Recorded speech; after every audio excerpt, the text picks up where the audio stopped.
Okay, I thought I'd just tell you a little bit about myself before I start talking about influenza. I'm getting pretty old now, so I did my first degree in a Bachelor of Science in 1981, and I studied mathematics and geophysics at that time. And then I went and did a few other things, which I'll talk about in a minute. And then I decided I was interested in population health, and I did my Masters in Population Health at the Australian National University, which I completed in 1999.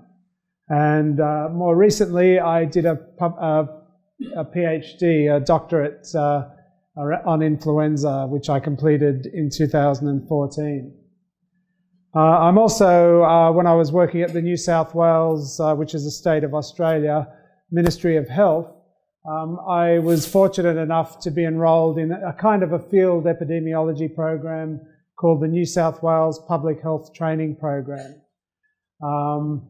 And I've already told you I've done a PhD on the epidemiology of seasonal and pandemic influenza. So I've worked in a number of different jobs over my life, and my first job out of university was doing data processing for oil exploration in a small company, and that gave me the opportunity to come to Indonesia for the first time about 30 years ago, and I was lucky enough to come to Yogyakarta for a short visit. And then I did some computer programming for scientific computer programming and system development for a while. I was a Fortran programmer, which, if anyone can remember Fortran, and yeah, a long time ago. And then I joined the public service. I worked at the Bureau of Statistics in Australia for a while, and then I got a job in the New South Wales Ministry of Health as as an early epidemiologist, and I worked there for 17 years. And I was involved in surveillance of diseases, and over the last 10 years of that, I was managing and creating the emergency department surveillance system and some mortality surveillance that we conducted in our state, which the motivation for that was partly bioterrorism. When there was the anthrax attack in America in 2001, there was a lot of interest, particularly in America, to build up surveillance systems to detect unusual public health hazards. But also we had the Olympics in Sydney in 2000, and there was a less automated emergency department surveillance system created for that, to monitor the health of the population during the Olympics as a part of our public health security for that. Then we had the Rugby World Cup in 2003, and that provided money and motivation to create a more automated, bigger emergency department surveillance system. Then in 2009, we had the pandemic of 2009 influenza A H1N1, or swine flu, you might have heard about. And so our system was used a lot for providing daily activity updates for the state and our hospital services, how many people are going to hospital with flu-like illness and things like that. And so I've only been at the University of New South Wales. I've only become an academic in the last 2 years. But I hope I can bring my long experience to my academic teaching. So the main point of this talk today is estimating the burden of influenza and some challenges and opportunities. So I'm going to start off just talking about the disease a bit, and I'm going to show you some of the surveillance systems we have in Australia, and then I'm going to try and explain some of the difficulties of trying to understand how many hospitalizations and deaths, for example, are caused by influenza. Is everyone hearing me okay? Yep. And feel free to ask me any questions. If you can't understand what I'm saying, just put your hand up and ask a question. Okay, what is influenza? Influenza comes from a family of viruses called the orthomyxoviruses, and that means mucus-loving viruses, which is a very apt name.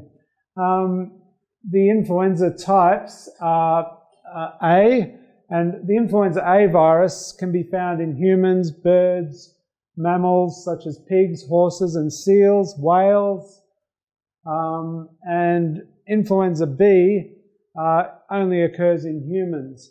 There's another kind called influenza C, another type. It tends to cause mild illness, and it's pretty much ignored in most settings. You know, we don't really look for influenza type C.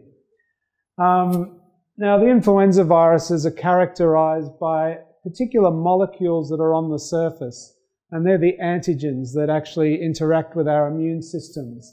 And the two important ones are the hemagglutinin, and there are 17 subtypes identified, so then they're labelled H1, H2, H3, and so on. And there are 17 of those that have been identified. So when you see H1N1, it means it's hemagglutinin type 1. So it's the first one that was identified. And then there's the neuraminidase one, which is antigen, which has 9 subtypes. And you might have heard, and I think you have some avian influenza in Indonesia, but H7N9 is a big problem in China at the moment. Okay, and then there's the influenza B virus, which is characterized by 2 genetic lineages, and they're called the Yamagata and the Victoria. And it's only in recent years that attention has been given to these 2 lineages, and people are starting to realize that if you're infected with the Yamagata, you're not necessarily, if you're vaccinated against the Yamagata strain, you're not necessarily protected against the Victoria strain. So that's why the vaccine is starting to change. They're trying to put both strains of those in the vaccines. So when influenza infects you, you might be exposed to respiratory droplets through coughing or touching, and then touching a surface that's contaminated with the virus, and then you touch your face, and that allows the virus to enter your respiratory system. And it causes systemic effects such as fever, headache, malaise, and fatigue. And the virus replicates in the cells of the lining of your respiratory tract. And it interacts with your own genetic material in the cells, and then the cells are destroyed, and it releases the virus out into your respiratory tract, which then you can cough out and infect other people. And some of the respiratory tract symptoms include sore throat, an unproductive cough, or a runny or stuffy nose. Some of the complications that can occur are some people who are infected will go on to develop pneumonia, and it can be a primary pneumonia. You can have a viral influenza pneumonia, or it might allow the occurrence of a bacterial pneumonia to occur. You might get worsening bronchitis if you have a chronic lung disease. You might have nervous system or brain problems such as seizures even. And we've seen in our own state, we did some, with our emergency department surveillance, we saw that when influenza was increasing in the population, there were more children coming to hospital with febrile seizures as well. So that's something else to remember that it can cause. And also, there's becoming good evidence now that it can trigger heart conditions or even a heart attack, the inflammation in your system created by influenza.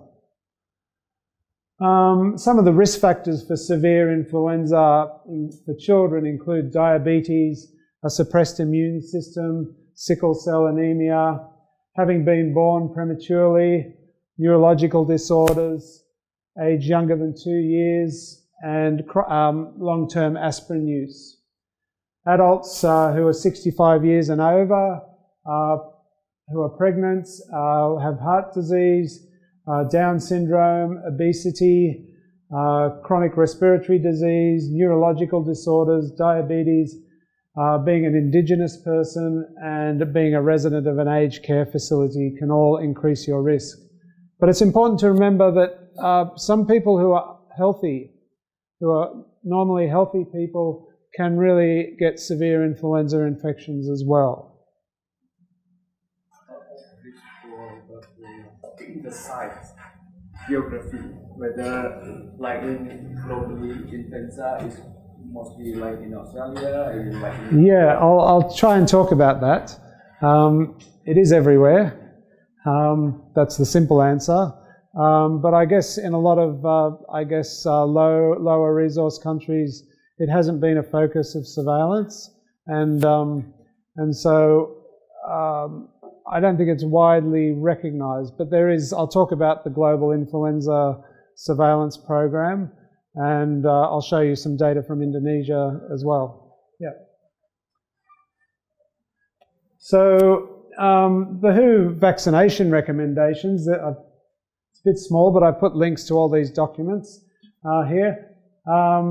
So they recommend that anyone older than 6 months, any woman who is pregnant at any stage of pregnancy, young children, persons aged greater than or equal to 65 years, anyone with a chronic disease, particularly heart disease or a respiratory, chronic respiratory condition, Indigenous persons, international travellers, and there are really no contraindications other than an allergy to one of the components of the vaccine.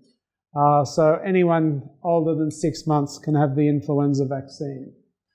And they recommend it's given annually. That's all right. I think it, I think when I, oh no, I thought when I pressed forward it says it.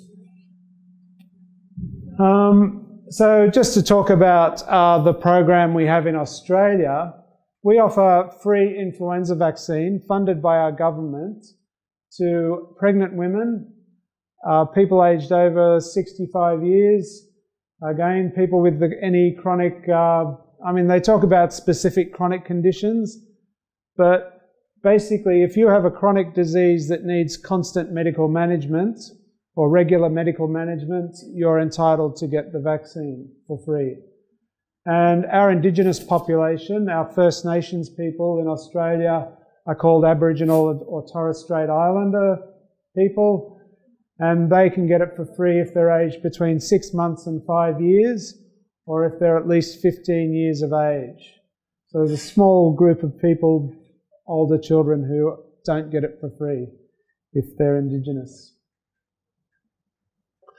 So one of the biggest challenges of influenza is that it's always changing.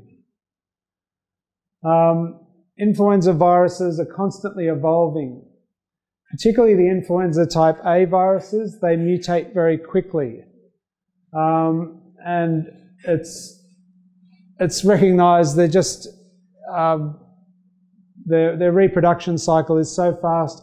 There are so many opportunities for a genetic error to occur and the virus to change. So this constant change helps the virus to evade immunity in people, in humans who develop the infection. So it helps the virus to survive.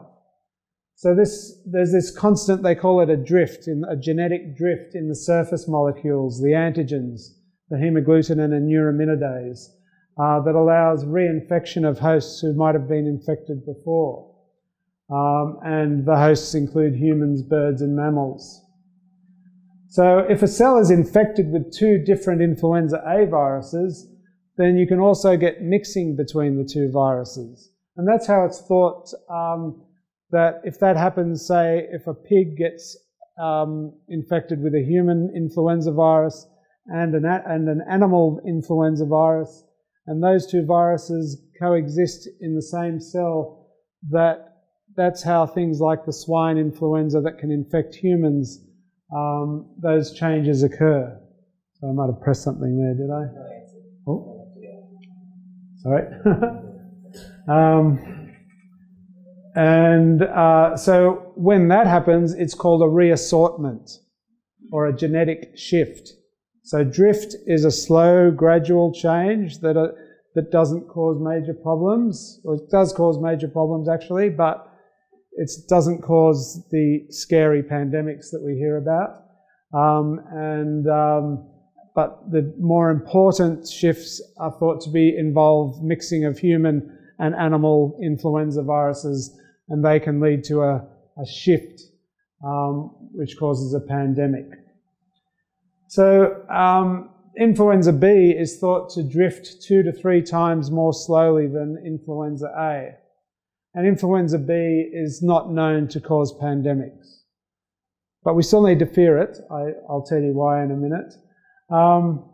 And that's why, so because of all this constant change in the genetics of the viruses, that's why there's an international program by the World Health Organization to every 6 months, they make based on the viruses that were identified in, say, the Northern Hemisphere, they make a recommendation for what strains should go in the vaccine in the Southern Hemisphere for the following season.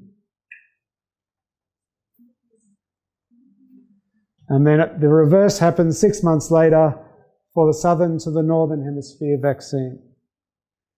So now I want to talk about the difficulty of estimating the burden of influenza. So I always like talking about William Farr. He was the father of, or one of the fathers of epidemiology in England in the 1800s. And he was the medical registrar of abstracts. So he compiled vital statistics for England in the 1800s. And he used to study the death records that were reported to the Vital Statistics Bureau.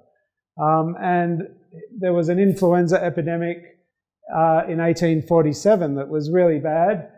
And he wrote some notes about that in his journal. And he said, altogether, the epidemic carried off more than 5,000 souls, more than 5,000 people, over and above the mortality of the season.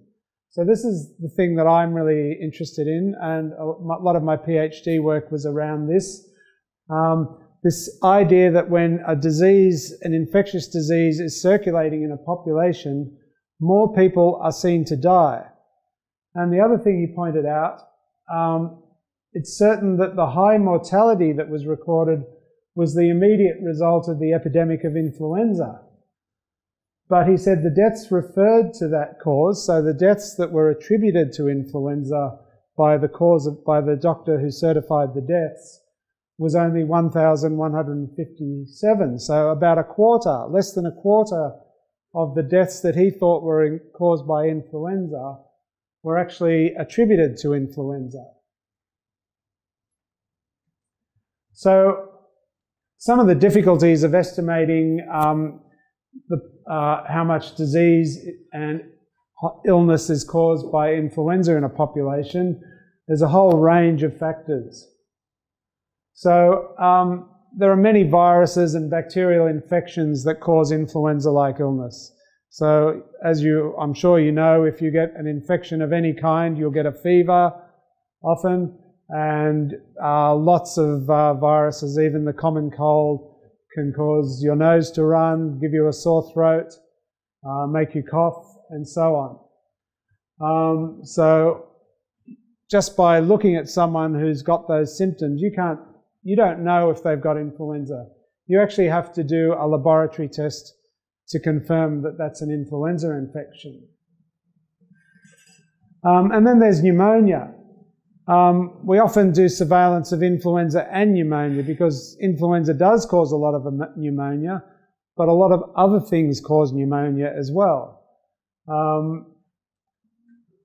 So I've mentioned that you need to get a specimen from the patient. A blood sample, a swab is better from the respiratory tract or the nose, but there are certain blood tests, if they're done properly, can identify an acute infection. The majority of people who get influenza are not going to go to a doctor, they're not going to go to hospital, they might just stay at home for a while, stay off work. And it's becoming more and more recognised that you can get an asymptomatic infection, no symptoms of influenza, if you're infected. And it's a study in England found that I think around 70% of influenza infections had no symptoms. And it's not clear whether you can transmit the infection if you don't have the symptoms. So then there are complications of influenza that might lead to hospitalisation or death. But by the time the patient gets to hospital, they might have pneumonia or they might have a heart condition, and that's why they're at the hospital. And the doctor may not realise that it was an influenza infection that pushed them over the edge to get that other complication. So influenza is hiding in here somewhere. And this is the study I was talking about, the Flu Watch study from England. And this is probably the best study I've seen for looking at what happens in the community when influenza is circulating. And they obtained symptom diaries from people, blood specimens and respiratory specimens, and they were people from a random selection of community participants taken from the primary practice registers that they have in England. So it was representative. What they found was that 18% of the unvaccinated population was infected with influenza. So nearly 1 in 5 people got influenza in a season, on average. But in 1 year, it was nearly 30%. The highest infection rates were in children aged 5 to 15 years, although they didn't include children aged under 5 years. About 3/4 of the infection were asymptomatic infections, and 17% of people with symptoms of respiratory illness that was confirmed to be influenza sought medical attention. So that was going to a primary general practitioner. Less than 1% of them were hospitalised, and no deaths. They didn't find any deaths with confirmed influenza in that study. But I suppose less than 1% being hospitalised doesn't seem like many. However, if you think of, say, 1 in 5 people in the population of Indonesia being infected with influenza in one season, less than 1% of that is still a large number of people being hospitalised. So it can still have a substantial burden. So one of the things that I'm very interested in is how to estimate deaths following influenza infection. So as we saw from William Farr, even in modern times, influenza is still rarely recorded as a cause of death. So that's in a country like Australia where we have very good vital statistic systems. Every death is registered and every death has a medical certificate that's certified by a doctor. So the way we get around that is we do statistical modelling to estimate the burden of influenza. And there's time series techniques, which if there's time later, I'll talk a bit more about.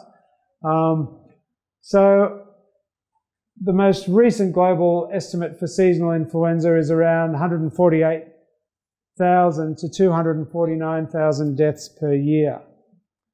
And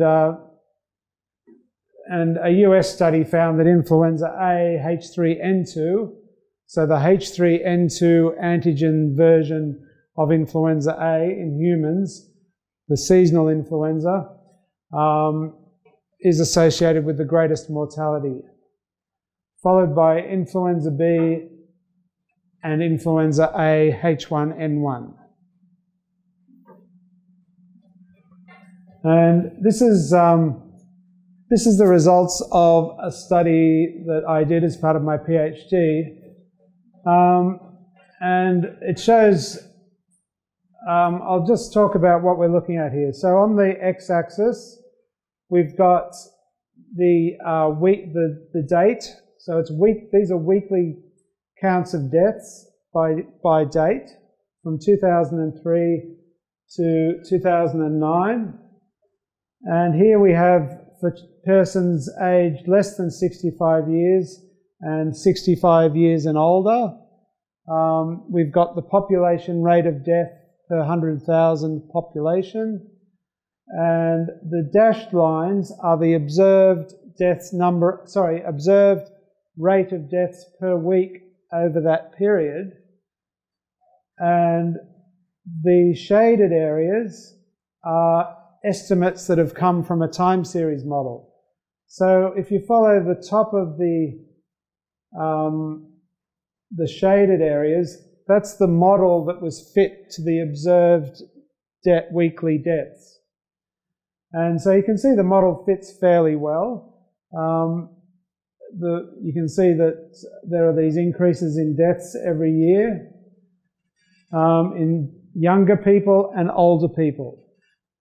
And so what you can see, the death category we're looking at here are people with who died from any respiratory condition. And we selected respiratory conditions based on the International Classification of Diseases. Who's heard of the International Classification of Diseases here?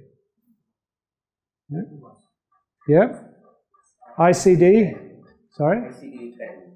Yep, ICD-10. So Chapter J of the ICD-10 is the inclusion for the envelope of deaths. And with the time series model, you can put a time series of influenza surveillance data into the model and you can estimate this grey area, which is the background rate of deaths, because there's obviously a lot of respiratory deaths that have got nothing to do with influenza, but these models also allow you to pick out portions of the deaths that are correlated with influenza circulation.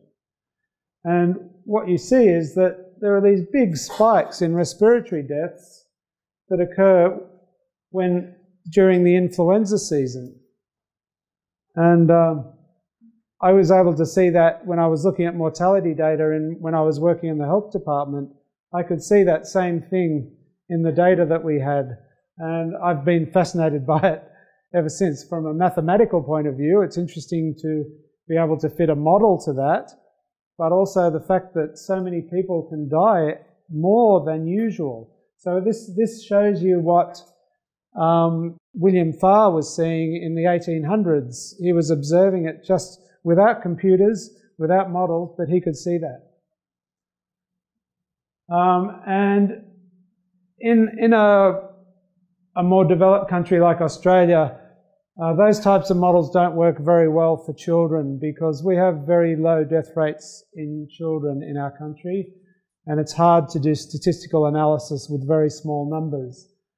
But there are data that show from the United States where they've tested children who've died from an infection, and they found in one winter season, 2010-11, there were 115 deaths in children in the United States, and 38% of them were caused by influenza B and the remainder by influenza A. So the two messages from this are that influenza does kill children, which is really bad. And it's not just influenza A that can kill children. Influenza B can as well. So it's very important to protect children against influenza. And I put this in. Now, this is something that I was in the conclusion of my PhD.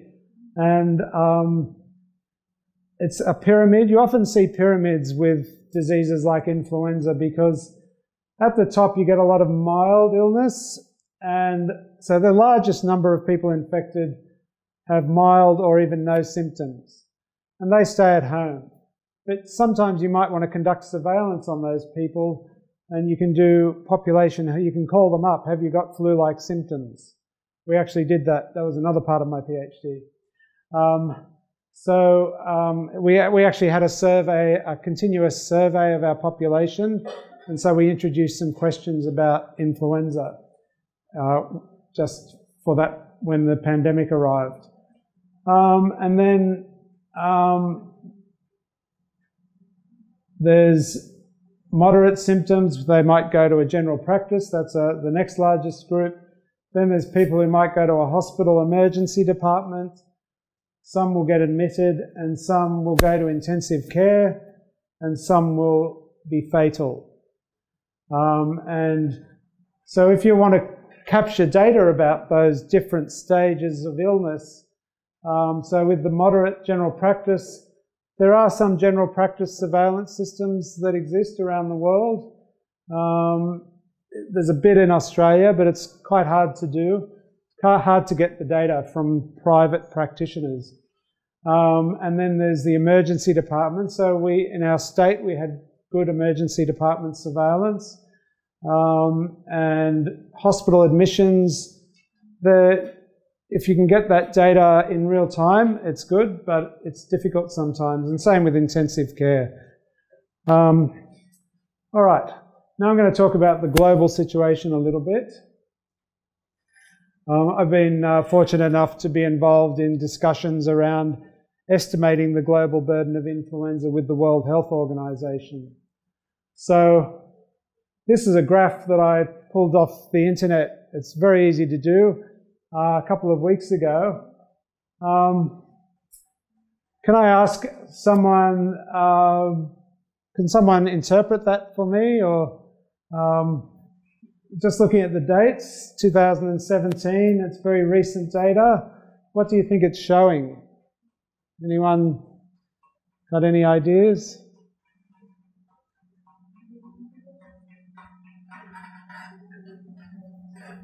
That's a specimen from the hospital. Yeah, these are, yes, they're specimens taken from people. Not necessarily, but probably, yep.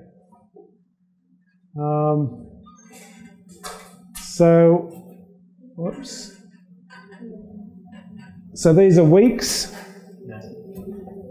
and the shading of each bar is the type of influenza virus that was identified, or the subtype.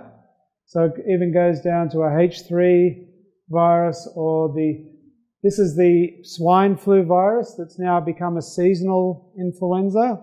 This was the pandemic strain in 2009, but it's continuing to circulate around the world. It's probably in Indonesia right now, and it's just become part of the seasonal mix of influenza viruses. So we've got, this is actually the global number of influenza viruses that were reported by national influenza laboratories from all the countries that participate. There are more than 100 countries that send data in, and you can see that there was a peak in influenza, and this is the winter period in the Northern Hemisphere. And you can see, and it would be a lot of Northern Hemisphere temperate countries, so with milder climates than the equatorial countries, that would have this big seasonal pattern across the globe.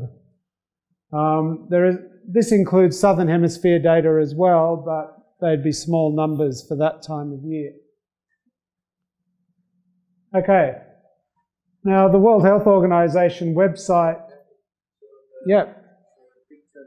So that influenza is a disease of the winter? Influenza is? Winter disease? We can... Yes. It is a winter disease in temperate countries. So the colder countries, it is. But I'll show you... No, I'll show you something in a minute.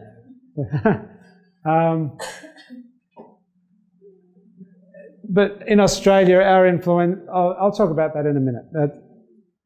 So the World Health Organization has an estimate on their website. The burden of influenza in the USA is currently 25 to 50 million cases per year. Oops, sorry. 25 to 50 million cases per year, leading to 150,000 hospitalizations and 30 to 40,000 deaths.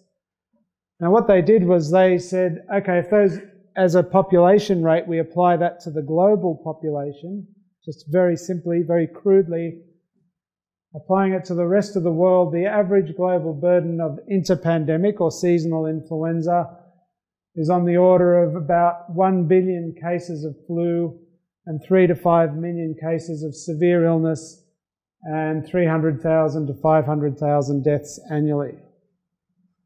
So the World Health Organization is a bit embarrassed that they have to take data from the USA and extrapolate it to the rest of the world, because it's really not a very representative way of doing it. So they're currently undertaking a lot of activity to estimate the global burden of influenza using data from as many countries as possible, and then doing that with the United States Centers for Disease Control and some other organizations around the world. So I can't really talk much about that because none of the data has been released yet, but part of that I have had the opportunity to work with a colleague in Burkina Faso. I haven't been able to go there, unfortunately, but we've been corresponding about a paper that we're working on this is Dr. Zakiba Tanagda in Burkina Faso, who's involved in influenza surveillance there in Africa. So that's been good fun. Okay, now just to rub it in, just to emphasize the point, this is a really nice real-time, nearly real-time. So every week, the European Centers for Disease Control have this system called EuroMomo, and they monitor the deaths. So people, countries, I think it's about 19 countries across Europe, send in their vital statistics information every week to this system for all-cause deaths. So this is not any particular type of death. It's not respiratory. It's just total deaths that occur every week across those countries. And they draw the time series like I showed you. And this is the all-age category. And that's the oldest, and this is the youngest age category here. And so this ends in 2017, so that's recent data, and starts in 2013. So what they do is they fit one of these models to the baseline, because there's a seasonal pattern of deaths even without influenza, as you saw in the data I showed before. So deaths are always in, again, we're in temperate countries here. So does everyone know what I mean by a temperate country? Who knows what a temperate country is?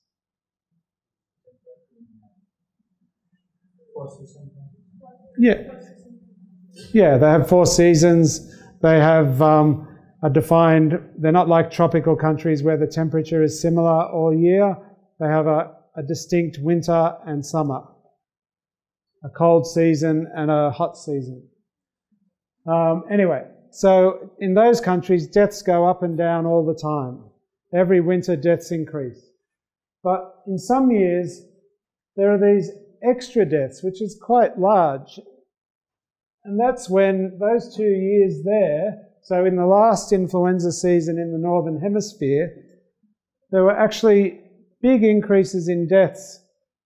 And that corresponded to when influenza was circulating. And I think they're probably the years where there was an influenza A H3N2 season. And probably there was some drift in the virus, and so people may not have been as well protected against by the vaccine, or it's just more severe anyway, because not everyone is vaccinated. So this is the oldest age group, and you can see that most of those deaths are in the oldest age groups. You can even see it. This is 15 to 64 years. You can even see the deaths there. It's harder to see in the youngest age groups though. And I like this graph. This is from a paper published in the United States. So these are deaths in the United States from many different causes. And let's just look at 1 year, 1978. That red line is 1978. So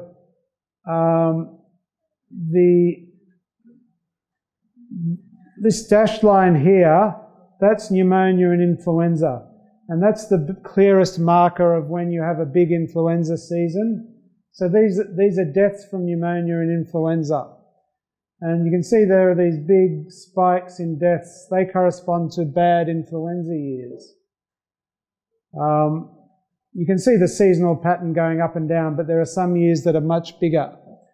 And so looking at 1978, that was one of the big years. You go up, you can see this is cerebrovascular disease or stroke. You can see there were more deaths from stroke corresponding to that. There. Cancer. The study concluded that cancer wasn't associated with influenza, but I'm not convinced.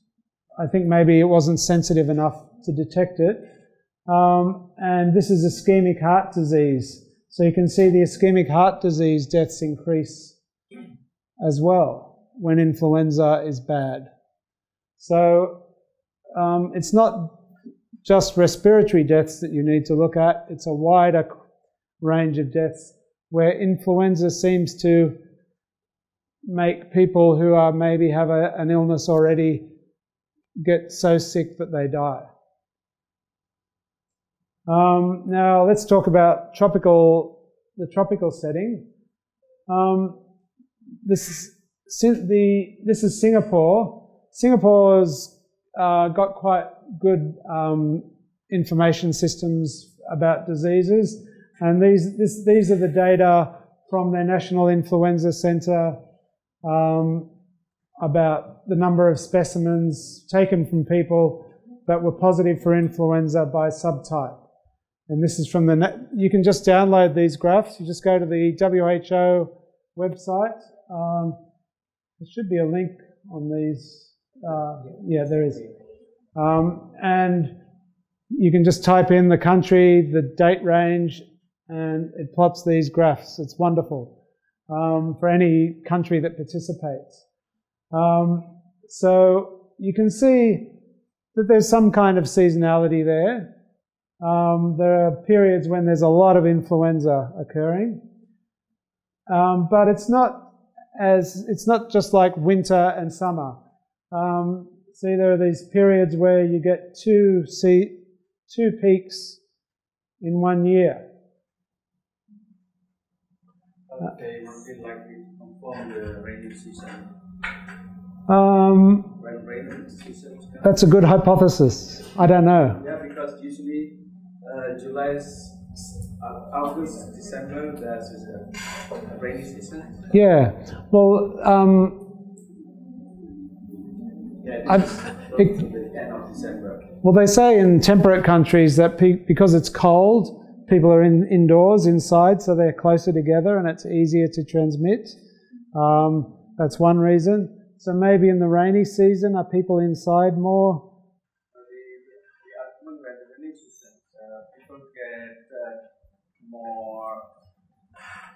their immune system is weaker in the rainy season. Really? No, this is my hypothesis. Okay. My hypothesis, when the rainy season, usually it's cold and we need more warm energy, should be more. And if they eat the same quality in non-rainy season, then they need to the capacity to respond to the changing of environment is more. Yeah. And then there becomes this susceptibility to get the viruses. Yeah. No problem. Well, it's a hypothesis, but I don't think anyone really. It's not really been answered very clearly. And so let's. Here's the same graph for Indonesia, and it's quite similar. You get. So for a large part of the year, there's influenza circulating. Look, in the last 2015-16, this was the only period when there was no influenza.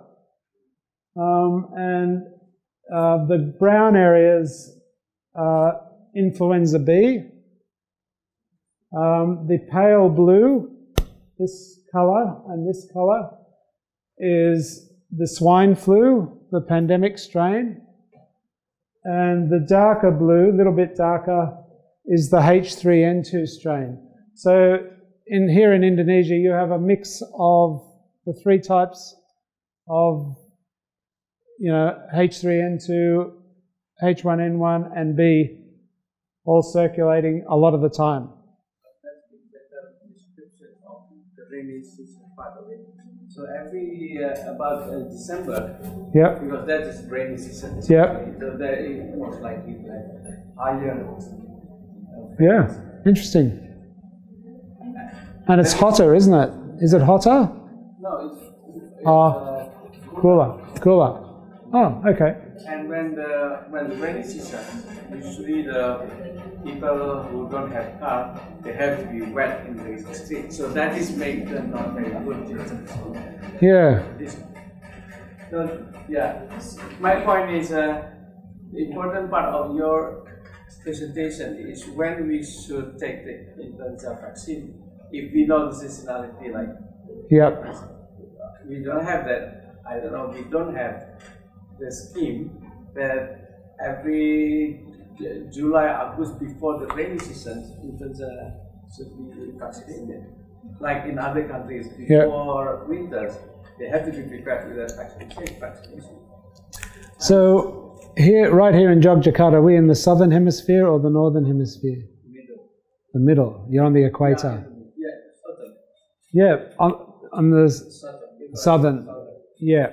So there's been some controversy or some discussion in the scientific literature about what's the right season to vaccinate in an equatorial country, a tropical country. And I think, as you get closer to the tropics, there is a bit of seasonality, but when you're near the equator, it's not clear. And so, the World Health Organization should think about, when they're making their vaccine recommendations, what's the best time of year for the equatorial countries. So I'm not sure, I don't know if that's been resolved. So in fact, in 2016, last year, it was quite a big season.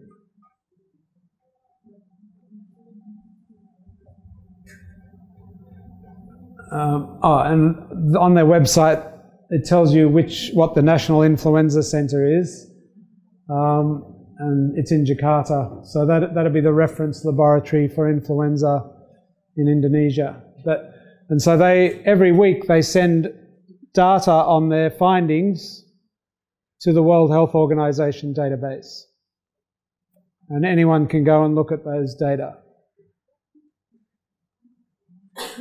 Okay, now, how easy is it to get death information globally?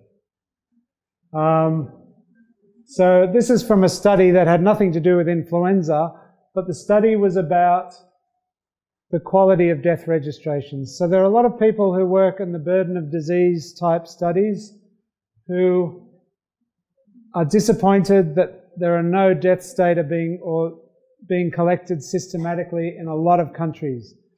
And if we don't know what diseases and injuries are causing people to die in our country, how can we know what we should focus on to prevent? And so it's really important to have very good death registration and vital statistics information. And same with things like infant mortality and maternal mortality. To get that information will have important gains for health for everyone. So I come from a country where we're very lucky. We have the blue areas are very high quality deaths. Large parts of Africa have no information about deaths. I think Indonesia is also in that category, I'm sorry. And even countries like Russia, big country Russia, big population, it only captures about 70 to 80, or its quality assessment is, yes?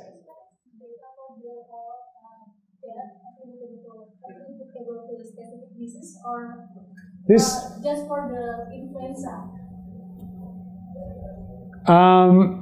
No, this is all deaths, any death. Yeah. So why? Because they didn't have William Farr. I guess it's.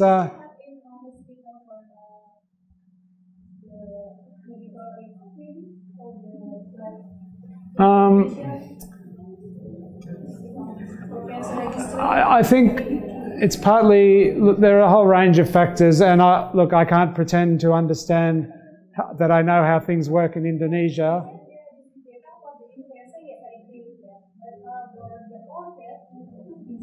So how it works in Australia, if a family member dies, they can die in hospital or at home. By law, our law says that you have to register the death, so you have to fill out a form and send it to the Vital Statistics Office. Then a doctor has to come. So in a hospital there's lots of doctors, but even at home a doctor has to come and write down the sequence of illnesses that led to the death according to the standard. There's an international cause of death certificate. Yeah.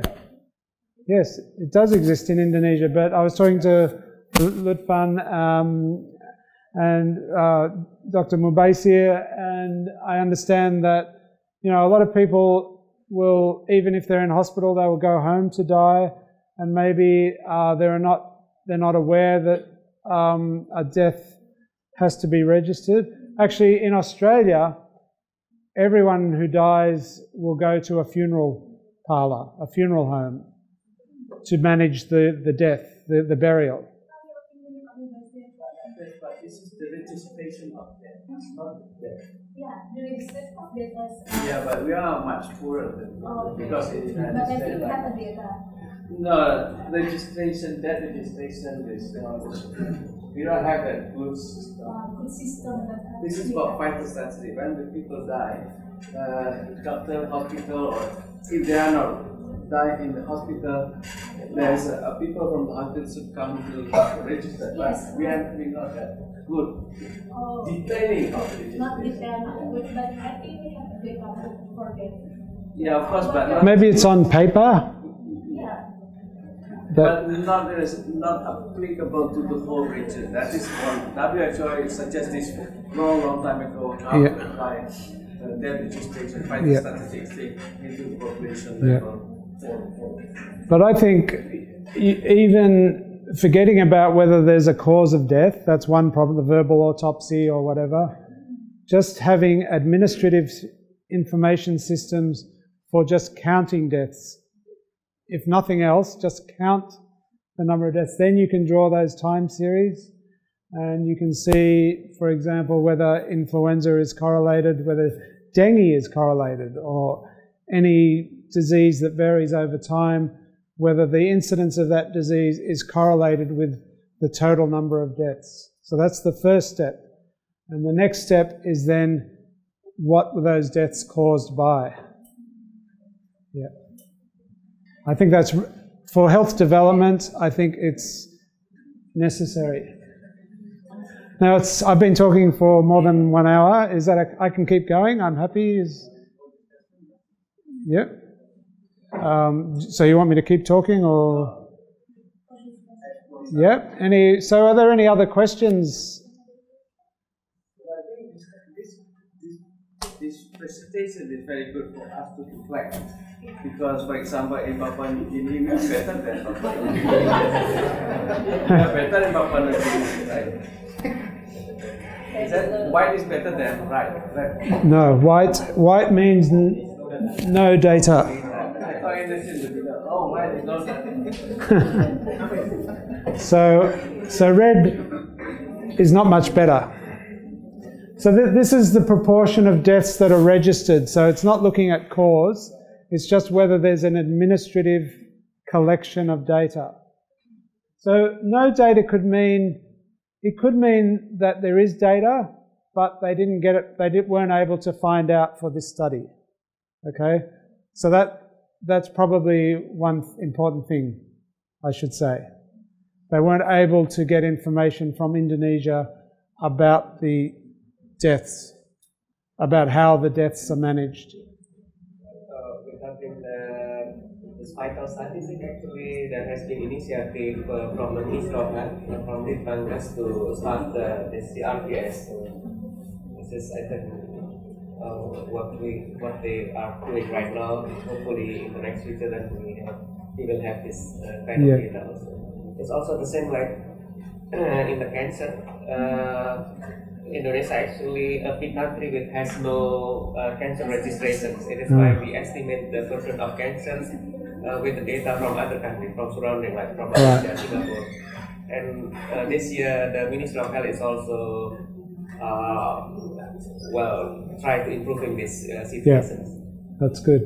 But probably the critics from last days, because they don't want to see all information is not data. Probably there is in Java only.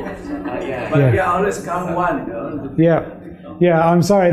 I think the important point is that they weren't able to find out from Indonesia what the situation is. So I'm not saying there was no data for this study. That's what I'm saying. Okay. The next one is related to the data. Is it? Yes, yeah. Yeah, okay. So what do you do when there is no data available?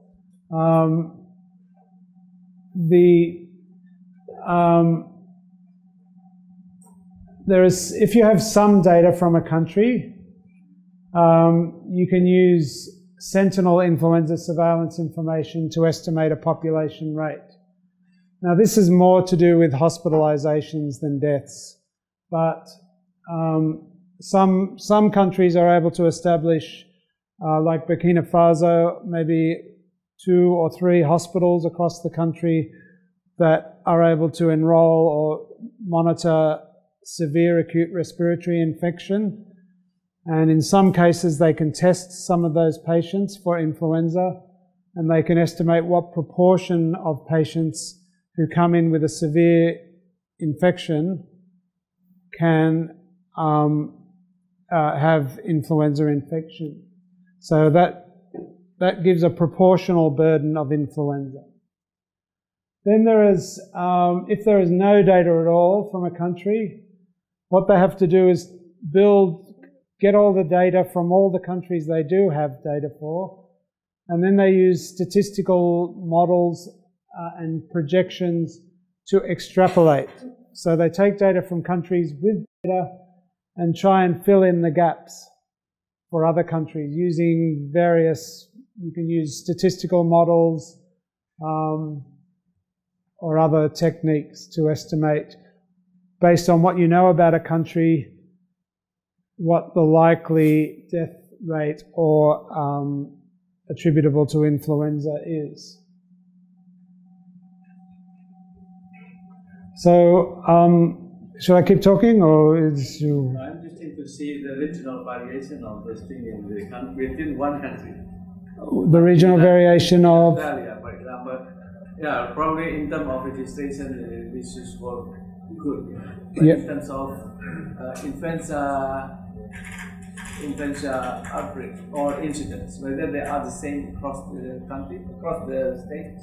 In terms of influenza. Oh, yeah, okay, all right. I just try to track whether there's regional variation rather than only seasonal.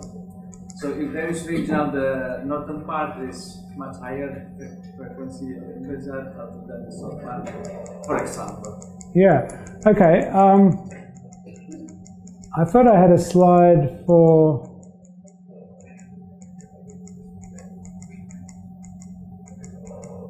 I missed this one. Sorry.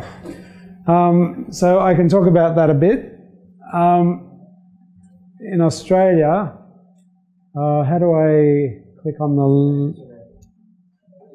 Yep.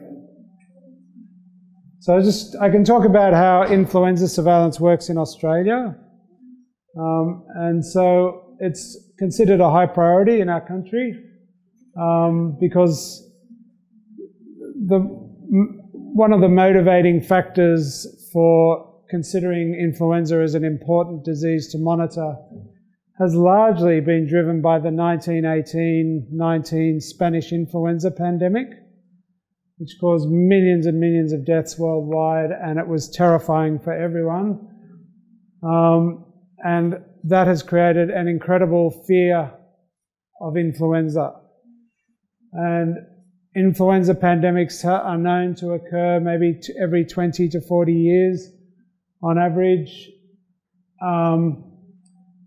And people are getting more worried now because there's so much avian influenza being identified, and the possibility that avian influenza, which at the moment, bird flu, is not transmissible between humans. Humans get it, and it causes a high death rate if you get it, but you can't transmit it to other people. If that bird flu virus changed, to be able to be easily transmitted from person to person, and it's very fatal, it could create another terrible pandemic. And so that's why there is so much global focus on monitoring influenza. But seasonal influenza is also, I think, a large source of death. So here, this map, this is a snapshot. So this is our most recent influenza surveillance report for Australia. This map, I don't like it very. I don't think it's very good because it contains it's very coarse. So these are the states of Australia. So this is Sydney here. This is the state where I live. This is Western Australia, Northern Territory, South Australia, where you went, Queensland, and there are some sub-regions here, but otherwise it's very coarse. This is Victoria and Tasmania. And so they categorise, and I think this is also how the World Health Organization specifies, whether they have sporadic influenza activity, localised influenza activity, regional or widespread. And then these red crosses mean it's increased or decreased, the blue is decreased, or the equal sign means unchanged. So this is trying to capture a few dimensions of the activity. So the strongest activity at the moment seems to be in Queensland and South Australia. So there is regional variation. Activities of the government activities. In terms of activities mean the viral dynamics. No, the activity means the influenza epidemiologist in the state looks at all their surveillance data and they make a judgment about how much influenza there is. It's not that scientific. Then this in lot and the third part is the same or is different? In terms of the well, what's the ecological environment like in our situation in Indonesia, just for example, that in the eastern part is more it's less water, and also the temperature is usually higher than in the Java, just for example. Yeah. So I'm not sure I understand. So each state is responsible for the surveillance. They all do something. Some of them have different systems for different types of things, but they all submit.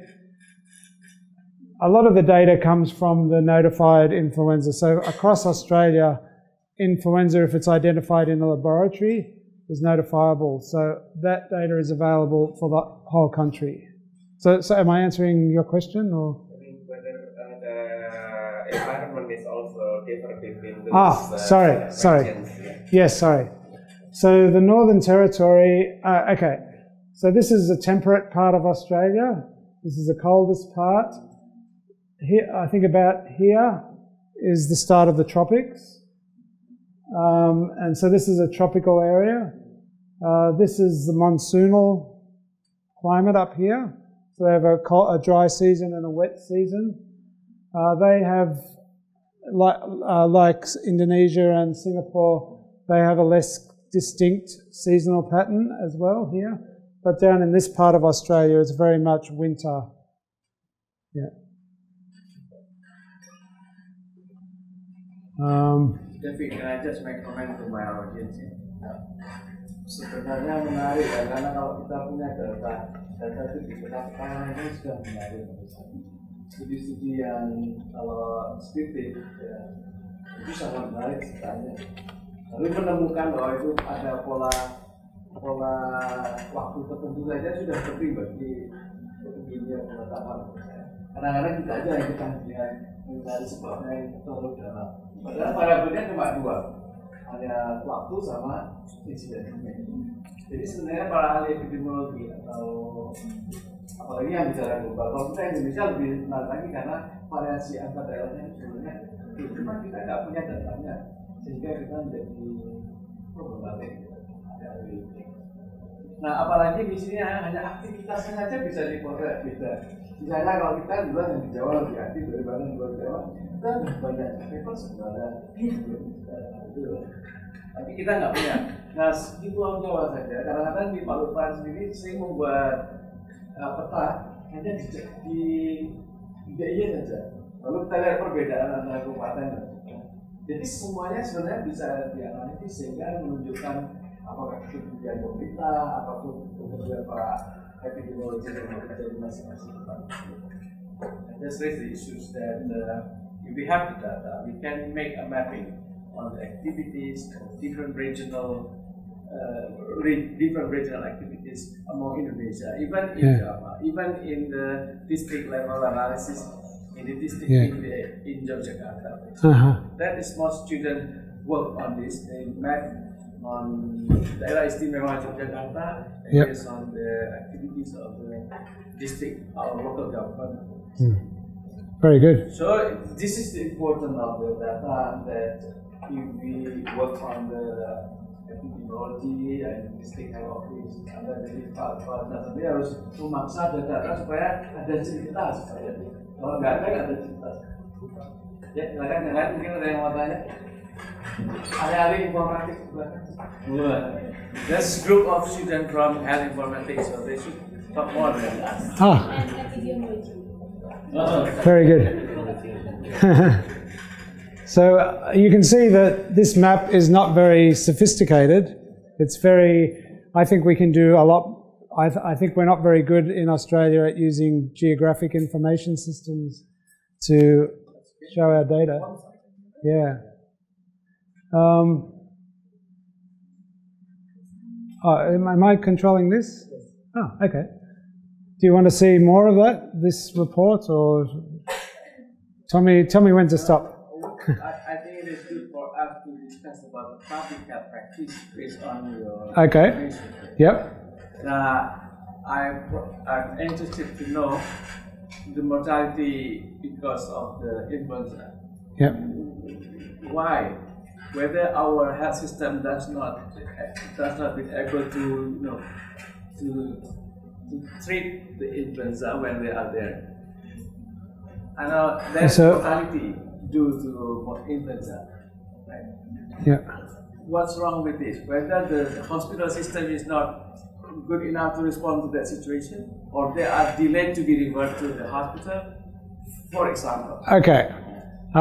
So in terms of, look, and I'm not a medical doctor, so I can't say too much, but my understanding is the only treatment for influenza, for purely influenza infection, is the antiviral medications, oseltamivir, and the other ones. They have to be given within 48 hours of the onset of symptoms to have a benefit, and there seems to be some controversy about how strong that benefit is anyway. So just treating the infection is not, there's not necessarily a good option for that. But the other side of it is that, and this is something this is something I'd like to study, I'd like to do research more on, but it's not really clear. We know that some people can get a very severe infection, like when the 2009 pandemic arrived in Australia, the intensive care units went boom. You know, there was a big increase in people admitted to intensive care units, and they used this thing called, they had a very severe, completely consolidated lungs, and they couldn't get any air in and out of their lungs, so they couldn't oxygenate their blood. So there's a very expensive machine called the extracorporeal membrane oxygenation, ECMO, which we have some of in Australia, and they found that to be very effective in saving people who had that very severe primary pneumonia. So that's one thing. But then on the other hand, there's a lot of there's peaks in deaths we see in older people, but we see them in younger people as well. So are they just the people who are already maybe have cancer or a very severe heart condition, and the influenza infection just pushes them over the edge, so they're frail to start with, which might explain. So it's not necessarily that they get poor treatment or that the system is not working. Maybe it was going to happen anyway, so maybe the death was brought forward or something. So but I'm not really sure of the answer. Yeah. Sebenarnya yang menarik bagi saya sebagai epidemiologis ya, kenapa kok mati itu masih ada? Dan mati itu hanya terjadi pada penduduk miskinnya saja. Yang sana tidak ada datanya. Kalau tadi kan cuma datanya kematian kalau ada anak kanker, karena sendiri, dia mengikuti kematian yang sakit lain. Nah, tapi para ahli siswa epidemiologis selalu bertanya, jangan-jangan ini memang penyakit untuk orang miskin saja, bukan untuk orang kaya. Orang kaya aman miskinnya, tapi karena nggak ada data. Nah itu sebenarnya kalau ahli epidemiologi juga kita lihat, kalau di Indonesia kita juga lihat mati atau penyakit itu banyak di pinggir kali, misalnya di WC, apa di pinggir pantai, itu semua menjadi menarik fokus dari publikasinya. Sehingga orang-orang yang harus divaksin juga ada regional spesifik yang harus kita daripada kita divaksin semua orang. Padahal uangnya nggak ada pemerintahnya. Jadi ahli-ahli epidemiologi dan ahli tadi semakin dia bisa membuat gambaran yang spesifik tentang daerah-daerah mana yang paling tinggi atau yang kurang, itu membuat prioritas yang berbeda di dalam public health practice-nya. Jadi daerah mana yang wajib divaksin, mana yang tidak. Tapi kalau kita ingin membunuh orang miskin ya, di dalam miskin nggak usah dikasih apa-apa, di semua orangnya ada ya. Jadi tinggal orang kaya aja yang hidup di komedi atau di sehat. Misalnya. But I think David said why influenza is potentially causing of death because of the severe condition. Yeah.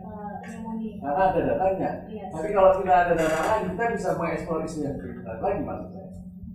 Tapi kan datanya cuma ada keterkaitan dengan penyakit yang lain, karena keparahan yang lain. Tetapi sebenarnya ahli sosial epidemiologi bisa cerita lebih banyak lagi jika kita melihat siapa orang yang mati itu, ya, apakah dia tinggal jauh dari rumah sakit atau tidak, jarak ke tempat rumah sakit berapa. Kalau kita ada data-data itu ya. Nah, sehingga penelitiannya jadi sulit kalau Anda sampai gitu. You don't have any influenza virus surveillance? No? Have you ever investigate about the influenza? No. Yeah, so David, this is not a concern in tropical country like Indonesia for influenza, because we still struggle for any disease. Yes. Any burden of disease. Yes. Yeah. In Indonesia, they have only recorded upper respiratory infection. That's what yesterday I also asked this whether probably in Indonesia we don't, but there is a center in Jakarta that monitors infection. Yeah. It is different from general respiratory infection. Yeah. Because for in morbidity terms, in any Puskesmas or primary health center, they recorded upper respiratory respiratory disease. Yeah. But this is very specific because you can diagnose into the viral. Yes. Yeah. So there are a lot of infections that cause pneumonia or lower respiratory infections. So you do have to have the laboratory support to find out what causes it. There's also there's still some, it's not clear, there's a virus called respiratory syncytial virus, RSV, which is very common, particularly children. In children it causes bronchiolitis, and it's, particularly in children, people think it's worse than influenza, but in terms of its burden, but it's not, one thing, there's no vaccine yet. No, I think there was a vaccine once and apparently it was very bad, it hurt people. So they're struggling to create a vaccine for that. And secondly, it's just not as well recognized as influenza. So it's not, like in Australia, we can't easily get data on RSV infections. Yeah. So the guideline may be different with Indonesia. As you said, we have to vaccine for the influenza. I think for Indonesia, we don't know. Yes, I think we have too much strain for influenza. We have too much type of influenza. So for infections, solution is important to Indonesia or? Okay. So about the vaccines, one thing I didn't mention, the vaccines for influenza are not perfect in terms of their effectiveness. So the estimates there have been a lot of studies looking at the effectiveness of influenza vaccine, and on average they say it's around 50%. And in some years, for some strains, it doesn't work at all. Okay, now in answer to your question, Lastes, specifically, there's many strains circulating in every country, not just Indonesia, and that's why the vaccine includes until recently was 3 strains, so 2 AH3, AH1 and B, but now it's common to have what they call quadrivalent, so 4 strains, so AH1, AH3, B Yamagata and B Victoria, all in the one vaccine. So they try and target all of the common strains. Now in terms, I can't tell you, I'm not very clear. I think there are some vaccines, for example, for H5N1 avian influenza as well, which I know you have in Indonesia. And other bird flu strains. So that's the seasonal influenza.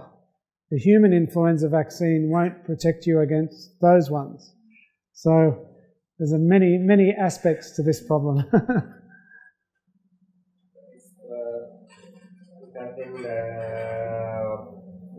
This the priority issue that has been also actually a report that showing that during the pandemic in 2009, there are a lot of tropical countries which basically estimated have the considered highest respiratory mortality. Where do you see this? It's in infectious disease and epidemic disease epidemiology. So far we actually don't know whether this is the real situations that we actually have a lot of disease, influenza disease, but probably it's not really priority, so it is why it's not really visible. Visible. Yeah. Or because it's somehow. Well, one thing that is clear as well is because young children may be at risk more for influenza, and in countries like Indonesia, we were looking at it this morning, the age structure of the population in many lower resource countries and more tropical countries have a large proportion of the population is young. And so for things like the swine flu, which infected young people more, it could be a bigger burden in countries like Indonesia. Yeah. What if in Australia, if you consider with other surveillance program, with other diseases, I mean, whether this, like in our situation, is somehow neglected? Whether this is also the case, or basically no, influenza is very much considered an official national and state reporting function. It's established as an important component of surveillance, and all our vaccine preventable diseases are notifiable, except for chickenpox, varicella in New South Wales is not notifiable, but most of the vaccine preventable diseases, if they occur in our population, have to be notified to the local health authority, and that data gets rolled up at the national level in the National Notifiable Diseases Surveillance System. So we are monitoring all the recognised vaccine preventable diseases. And influenza is one of those. Yeah. In terms of disease in children, right? What is the rank of influenza among other diseases? Okay, let me put it this way. One thing that I don't think is well recognised in Australia is that we have very low mortality from our vaccine preventable diseases now because we have good vaccination coverage. But the only diseases that kill some children each year in Australia, infectious notifiable vaccine preventable diseases, are meningococcal infection and influenza. So in that respect, I think influenza is still important. But I think that aspect of it is under-recognised in Australia. Yeah. Yeah, I know, I'm sure. Yeah. Because we have something like dengue. Yeah, we're very lucky. We don't have your challenges. I want to know what you call it the data, because in previous slide you said that less than 1% of influenza is hospitalized. So how could okay. There's no systematic collection of influenza laboratory data in Australia in the sense, there's no systematic testing of people, okay? So, but when someone goes to a doctor, general practice, or they go to a hospital, some doctors, for some reason, will take a swab or take a blood specimen and ask the laboratory to do a test for influenza. But and some hospitals might have some children's hospitals might have a policy for testing all the children who are admitted with a respiratory problem. But there's no, it's not random, so it's not representative. But whenever they do take a specimen and the laboratory finds that it's positive for influenza, the law says the laboratory has to report that to the health department.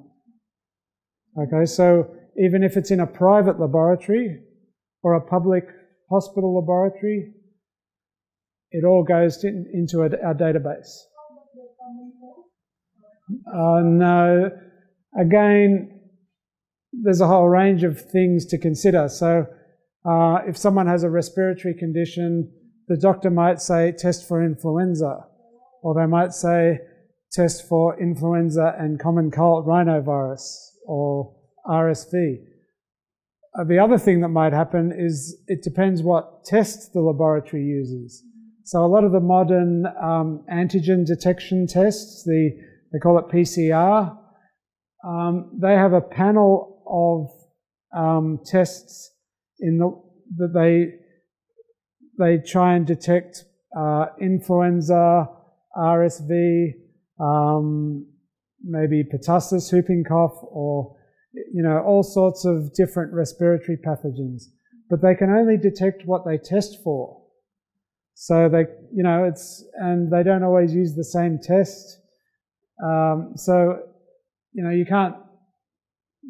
There's no one fix for all of this. It's just. But some hospitals are interested in rhinovirus, so they test for it. But it's because they're interested in it, not because it maybe makes a difference for the patient. Yeah. Does that make sense? Yeah. So this is not possible to us to do active investigation to Well, you can, yes. So the sentinel surveillance systems that I talked about that are used in some countries where they, and this is what's trying to be established. And I believe there are some people in Indonesia working on this type of thing.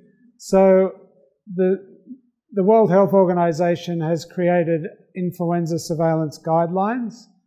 And so for some settings, like Indonesia probably, you can establish a systematic program for severe acute respiratory infection surveillance. And that typically is someone is classified when they come into a hospital, if they're admitted to a ward, so not just the emergency or outpatient department, but they actually have to be admitted as an inpatient. And they have a fever, they have symptoms less than or equal to 10 days ago they started, they have a cough, maybe a sore throat, something like that. And then you can just count the number of patients who have that. So that's a systematic way of looking for severe acute respiratory infections.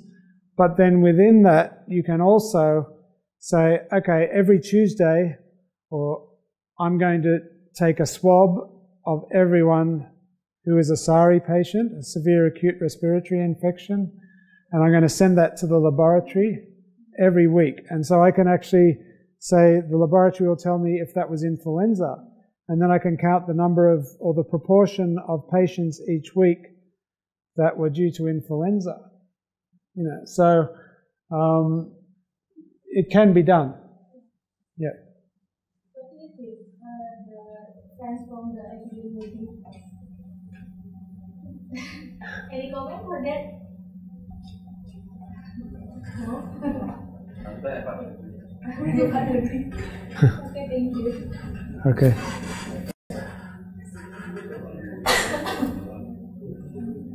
Probably that's enough. want to make some highlight the Yep. Because all right. Yeah. I think this is like a real tool for some. Yeah. Okay, just to finish up and summarize, influenza is recognized as a disease that is constantly changing, constantly genetically evolving. Sometimes the genetic evolution can create a situation that causes a pandemic. And a pandemic, there have been pandemics that have caused enormous numbers of deaths worldwide.